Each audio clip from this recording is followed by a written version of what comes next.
Bonjour. Je vais commencer par un petit dialogue que l'on peut entendre très souvent. J'ai une idée. Très bien. Et puis quoi? Je vais t'expliquer. D'accord, je t'écoute. Bla bla bla bla bla bla. T'as compris? À peu près. Et maintenant on fait quoi? Bon ben, salut, à la prochaine. C'est ce que l'on appelle de la masturbation intellectuelle, un plaisir solitaire qui ne réalise rien. Une idée, c'est très bien, car c'est une graine. C'est important d'avoir des idées, ce sont elles qui ont permis toutes les avancées de nos civilisations, en bien ou en mal d'ailleurs. Mais ces idées, elles doivent être arrosées pour germer et révéler les réalités qu'elles contiennent. Des idées irréalisées ou irréalisables sont comme des grains de sable, ça grippe la machine.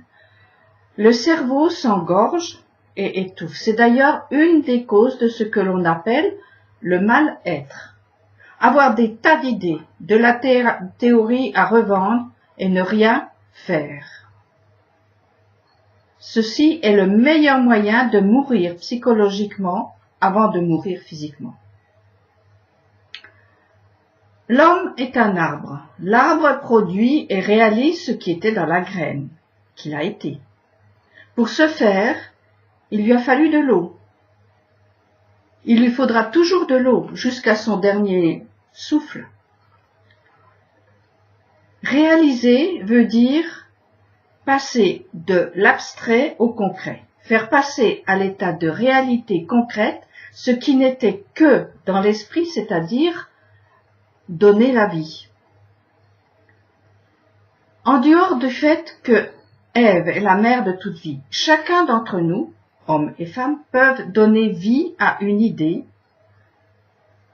d'abord évidemment en le voulant, mais ça ne suffit pas. Il faut de la souplesse, savoir être un peu roseau pour ne pas se briser. Il faut s'assouplir.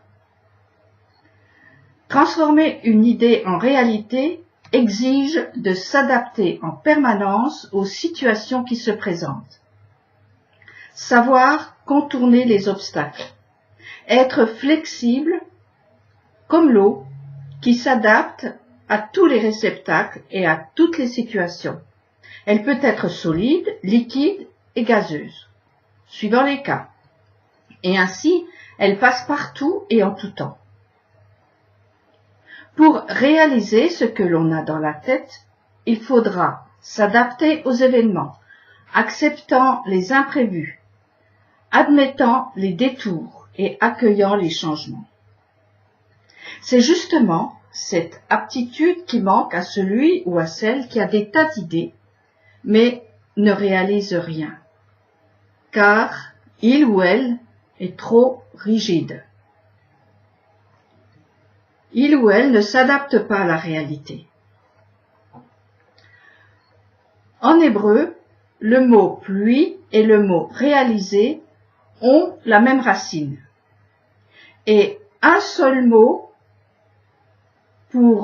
qui signifie faire pleuvoir et matérialiser. Nous voyons ainsi le but non seulement de la pluie, mais de ce que nous demandons constamment, être bénis. En principe, cela veut donc dire que nous demandons la pluie qui fera évoluer nos idées en réalité. Le tout est de faire attention aux graines que nous conservons dans notre cerveau, car la pluie fera tout germer, le bon, le médiocre et le mauvais, de la friche quoi. Heureusement, la pluie est entre les mains de Hachem. C'est lui qui permet à la pluie de descendre, ou bien il la retient. Mais lorsqu'elle descend, la pluie, elle ne fait pas de distinction. Il faut que les graines aient été triées en amont, et c'est à nous de faire ce travail. La Torah a été donnée pour nous aider à faire ce tri. Nous avons besoin de savoir ce qui est bon pour nous. Il y a des idées belles pour la vue, bonnes pour le goût, de bonne odeur, mais mauvaises pour la vie. Et ce savoir n'est pas inné. Comme la terre dont nous sommes faits, nous produisons le bien et le mal. Ce bien, ce mal, il est issu de toutes sortes de graines. En fait, ça grouille en nous. Il est nécessaire de mettre de l'ordre, de distinguer et de séparer le jour de la nuit. Nous sommes les jardiniers de nous-mêmes et c'est à nous de prendre soin de notre terre, en suivant les conseils du Créateur, afin de réaliser les graines du projet que le divin a mis en nous. Ceci grâce à la pluie, bénédiction, qui descendra sûrement. La pluie est la matérialisation de la volonté divine. Et lorsque la pluie descend, nous voyons la volonté, tout comme nous voyons l'arc-en-ciel. Il apparaît dans la nuit pour nous rappeler qu'une alliance a été contractée avec la terre, formulée en ces termes.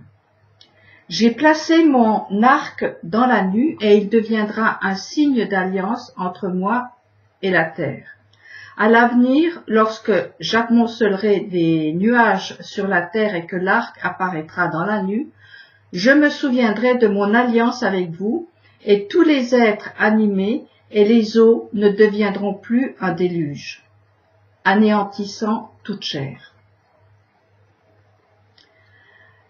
La pluie s'adapte aux circonstances pour faire vivre, pour réaliser ce qui doit se réaliser, même si le processus doit prendre du temps, faire des détours, freiner ou accélérer.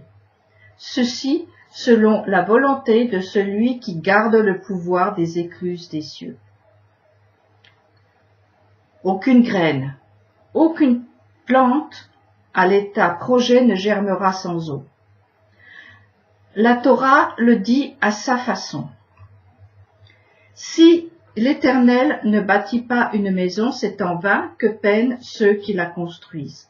Si l'Éternel ne garde pas une ville, c'est en vain que la sentinelle veille avec soin. C'est en vain que vous avancez l'heure du lever, que vous prolongez tard vos veilles, mangeant un pain péniblement gagné. À celui qu'il aime, Dieu donne le nécessaire pendant son sommeil. Ceci ne veut pas dire dormir et attendre que ça se fasse. Bien au contraire, le gardien, le maçon, tous travaillent. Mais si leur action n'est pas arrosée, bénie, elle ne fructifie pas. À la pluie du ciel nécessaire, s'ajoute souvent une autre eau venue de la terre. Cette eau, elle est salée, similaire au liquide dans lequel baigne l'embryon, puis le fœtus jusqu'à l'accouchement. Ce sont les larmes du semeur. Ce sont elles qui, bien souvent, assouplissent le lanceur d'idées, le contraignant à se modeler, à se couler dans la réalité pour que son idée se concrétise.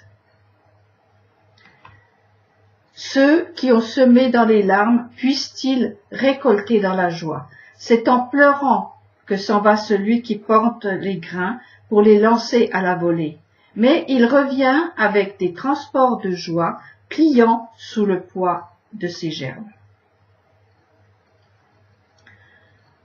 La souplesse, sœur de l'humilité, ne veut pas dire la servilité proche de l'esclavage. Souplesse et humilité sont donc le secret de la réussite. D'ailleurs, tous les fluides ont cette capacité. Aussi est-il nécessaire de se laisser assouplir en demandant l'eau du ciel et en acceptant l'eau des yeux qui les lave de leur arrogance. Rester dans des positions rigides brisera celui ou celle qui ne compte que sur ses forces, et brisera les oppositions qui pourraient l'aider, ce qui est le cas de tous les extrêmes. Pourquoi ne pas se laisser transformer en source jaillissante, en accueillant celui qui vient à notre rencontre derrière les difficultés? Le psaume 114 dit « À l'aspect du Seigneur tremble, ô terre, à l'aspect du Dieu de Jacob, qui change le rocher en nappe d'eau, le granit en source jaillissante. » Bien sûr, pas une flaque d'eau que tout le monde piétine, pas une vague qui submerge et détruit tout sur son passage, mais une nappe poissonneuse et une source vivifiante. Sur un autre registre, j'aimerais juste citer un autre symbole de l'humilité et de la souplesse, le réceptacle. Un réceptacle est fait pour contenir quelque chose, et ce contenu va lui donner son identité. On dira un vase de parfum, une cruche d'eau, un verre de vin, une cuillerée d'huile, une marmite de soupe, de choux, de viande. C'est sa souplesse et son humilité, mais aussi sa réalisation, le ce pourquoi il existe. J'en ai parlé dans une vidéo précédente titrée « Le don au féminin » et le Rav Dinovich, lui, a titré un cours « Soyons femmes, pas hommes ». Dans ces messages est développée une autre facette de la nécessité de la souplesse, qui est symbolisée par l'autre côté du masculin. Le semeur d'idées ne construit rien sans son côté féminin. Le côté féminin de l'être humain est le réceptacle dans lequel va pouvoir se cuisiner le projet pour devenir réalité. Bon courage à tous et à toutes